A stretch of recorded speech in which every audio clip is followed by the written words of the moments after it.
हर अमावस्या उसे नया प्यार चाहिए होता था ताकि वो जवान और जीवित बनी रहे। अध्याय 5 अंतिम बलिदान। मगर आरव अलग था। वो डरता नहीं था, भागता नहीं था। उसने अन्या से कहा, अगर तुम मुझसे प्यार करती हो तो मुझे मत छीनो। मुझे आजाद कर दो। खुद को भी। अन्या के भीतर के इंसान और पिशाचनी की आत्मा में युद्ध छिड़ता है। अंत में वो खुद को खत्म कर देती अपने ही श्राप को तोड़ते हुए। हवेली ढह जाती है। गांव में एक नई शुरुआत होती है। और आरव वो हर अमावस्या को अब भी घाटी में आता है जहां फूलों से सजी एक छोटी सी समाधि पर लिखा है, अन्या जिसने प्रेम में खुद को मिटा दिया, अन्या की वापसी भाग दो। कुछ आत्माएं तब तक नहीं जाती जब तक उनका अंतिम वादा पूरा ना हो। अध्याय 1 नई शुरुआत। 5 साल बाद आरव अब एक सफल लेखक बन चुका है। उसकी सबसे लोकप्रिय किताब है प्रेम का अंतिम जन्म, जिसमें उसने अन्या की कहानी लिखी है।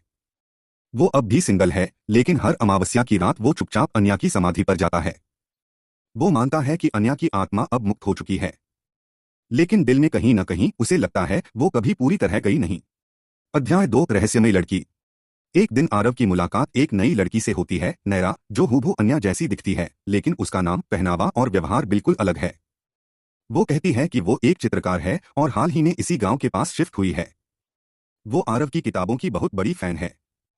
धीरे धीरे दोनों के बीच एक जुड़ाव बनने लगता है। अध्याय 3 वो चित्र। एक दिन नैरा आरव को अपना स्टूडियो दिखाती है। वहां एक पेंटिंग टंगी होती है, वही हवेली, और उसमें एक और पेंटिंग होती है, आरव और अन्या की। आरव हैरान रह जाता है। तुमने ये कैसे बनाया?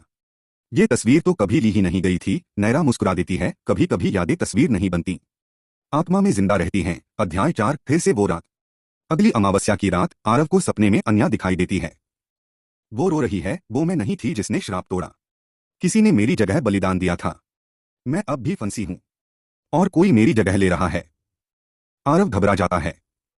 उसे याद आता है नैरा की आंखें हर अमावस्या पर लाल क्यों हो जाती हैं। अध्याय 5 असली चेहरा। आरव एक पुरानी डायरी पढ़ता है जो उसे हवेली के खंडहर में मिलती है।